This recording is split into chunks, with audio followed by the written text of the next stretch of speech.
Hey, I just went to a Cracker Barrel and it's really different. No, wait a minute, it's still the same. Who the heck was asking for Cracker Barrel to change their logo? Who thought that that was a good idea? And by the way, what is chicken fried steak? Those questions and more will be answered on this episode of Work Trauma, How Corporations Really Work.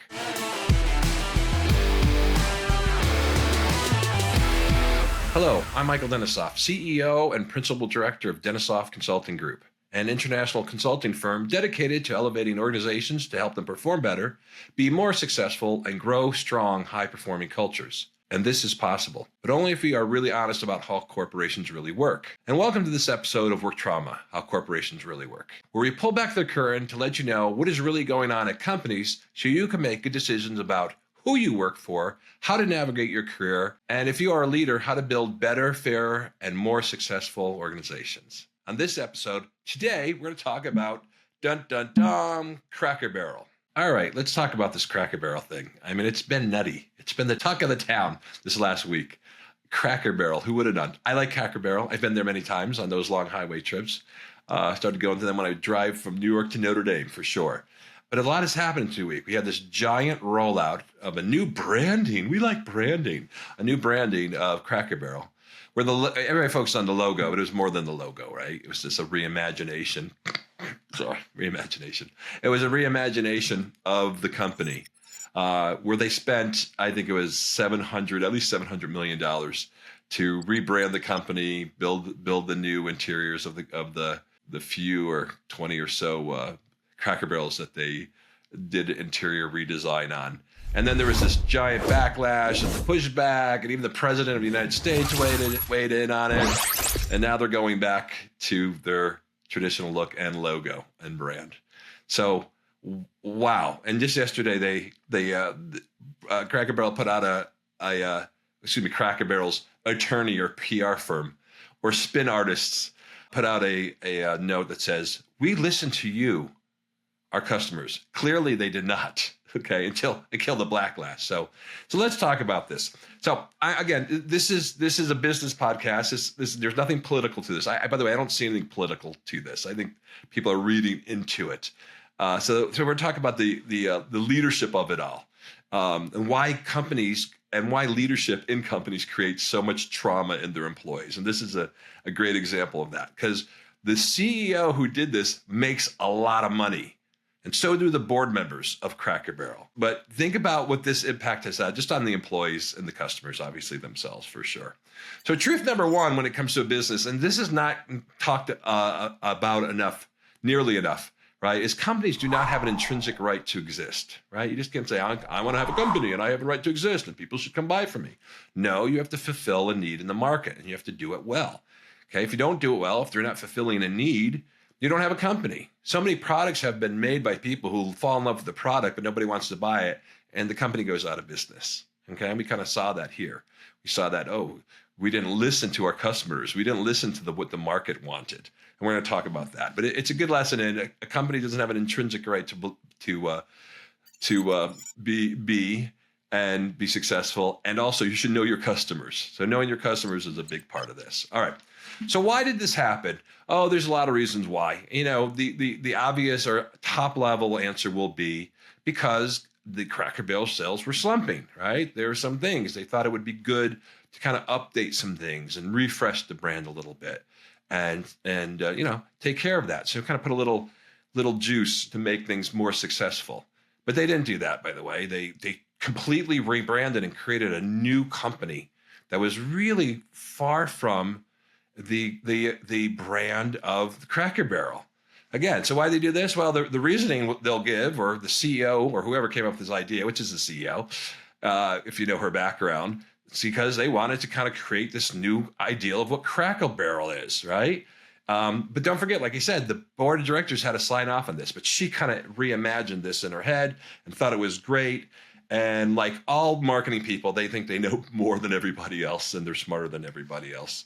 And she really wanted, if you really think about it, she wanted to recreate the company in her image, right? I mean, if you see her, if you know her, which we'll talk about in a moment, you could tell she wanted to create a company that was not Cracker Barrel or not the ethos of Cracker Barrel. And she didn't know her customers. Clearly, I don't think she probably even ate at a Cracker Barrel ever, right? And in fact, I would go far to say as, I was giving her the benefit of the doubt till she went on Good Morning America, that she probably disdains the people that Cracker Barrel serves, or probably even the customers. So a lot of what she was doing was this projection of what she wanted to do. She got this company she's the CEO of. She wanted to project her own image on it, right? She wanted to be a cool business. Listen, Cracker Barrel is cool. It's country cool, right? It's nostalgic. It's sweet. It's comfortable. It's cozy. But it's not cutting edge New York City cool. It's just not. That's not the brand, and that's okay. But she wanted to do something, I think, that reflected her and the people she hung out with. And this happens a lot, right? Sometimes brands, they get so archaic and old that they have to rebrand themselves. And it's very hard to do this. One brand that comes to mind that did this was Mountain Dew.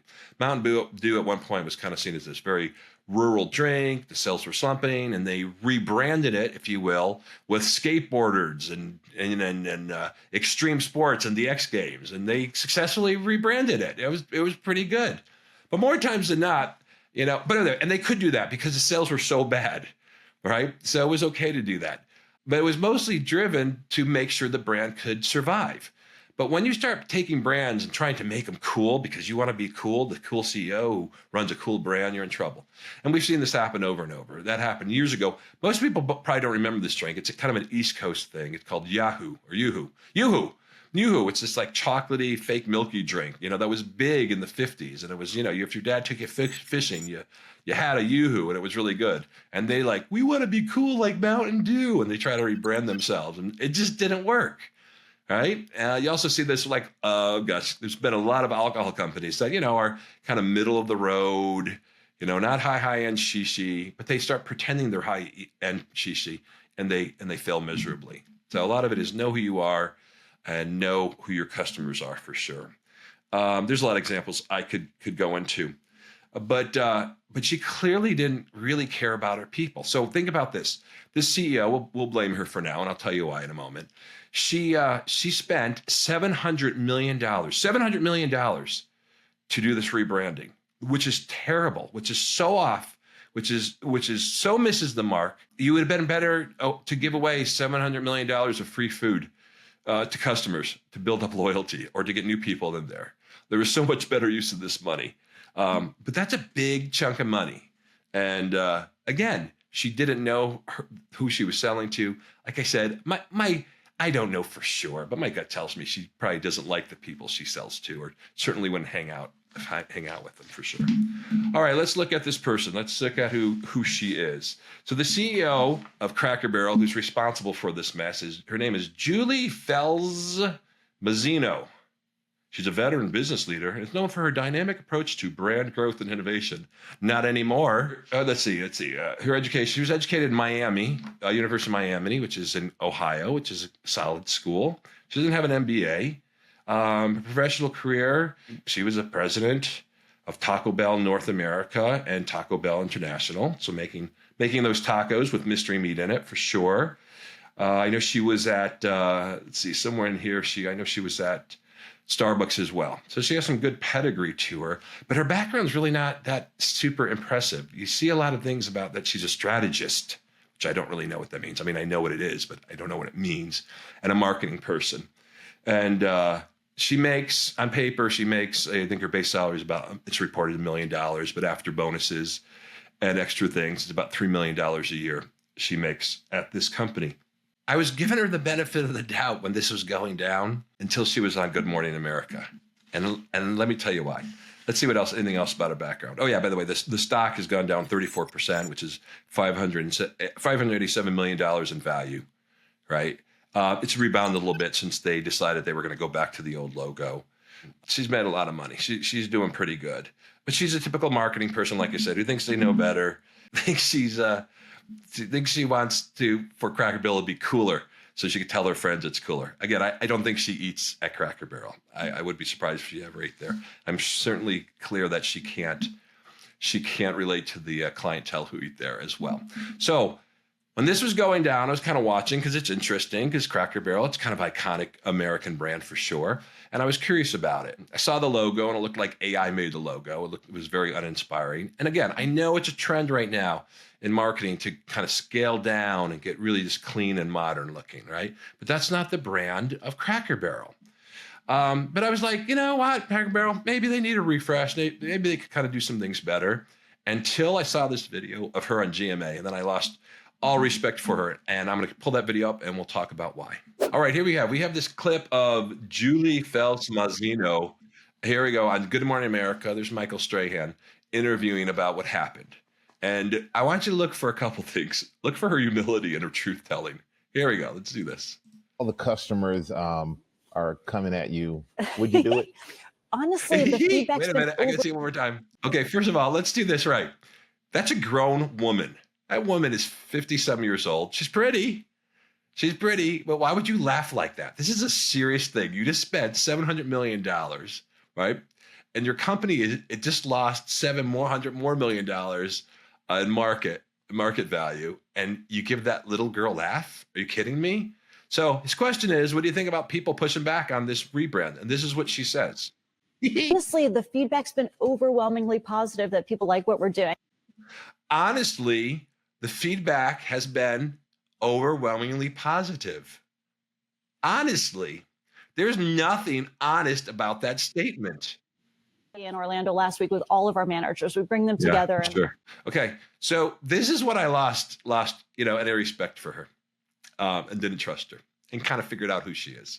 Right. First of all, she says, honestly, the feedback's been overwhelmingly been positive, and it hasn't. And everybody knew that. That's why she's on Good Morning America, to talk about the pushback and the negative feedback. She just lies. And then if you look at her vanity glasses, which by the way are vanity glasses, they're not even real. It's a look. She's got these oversized glasses that aren't even real. So I don't know. I don't know that for sure. I'm not a optometrist, but I'm kind of looking through them. I don't know. There's a lot of pictures where she doesn't have glasses on. So who knows? But she's straight up lying to her people. I mean, to the public. All she had to say was something simple like, yes, we've changed, and it's upset some people because they love the brand. And I know sometimes change is hard. But, we wanted to offer some new stuff, some fresh stuff for them to not only make sure we take care of the old customers, but we invite new ones in. There's a million ways she could handle that. But what does she say? She says this. I'll give you another soundbite. See, she's about sound bites. And she goes on to talk about how all her managers are so excited about it. Like they're going to tell the CEO that they're not excited about it, knowing that they'll be fired.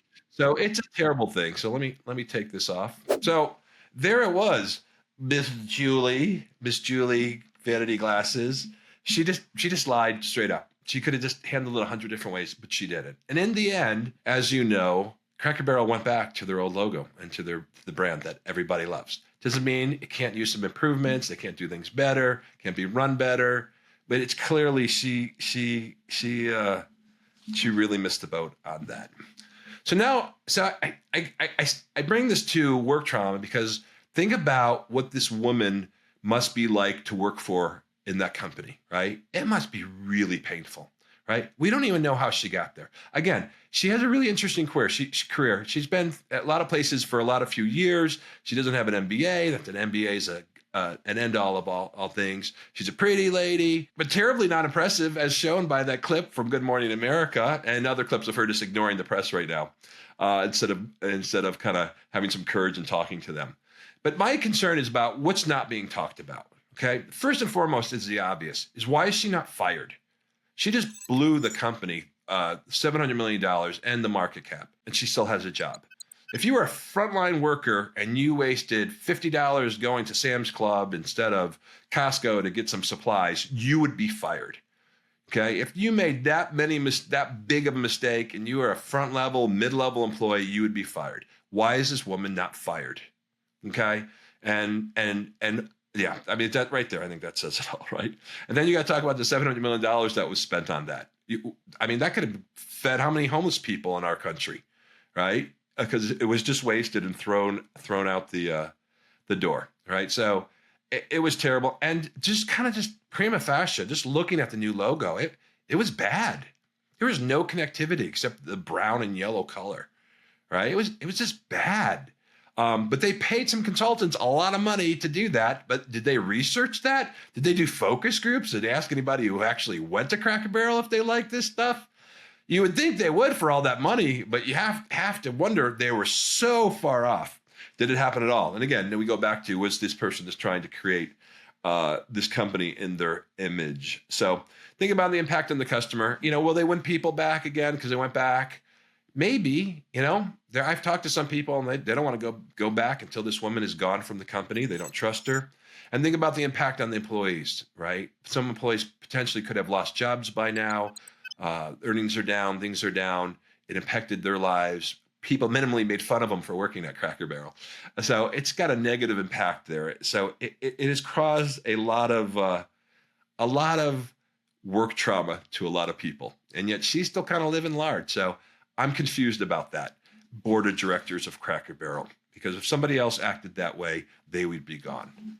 All right. And that's my update on that. So now don't look at just that this was a big mistake. This was an expensive mistake that had negative impact on a lot of people, particularly the workforce and the employees for them. And why this woman is still working there and has not been fired when the regular employees there would be fired for far lesser issues is beyond me. All right, that wraps up this very special edition of Work Trauma.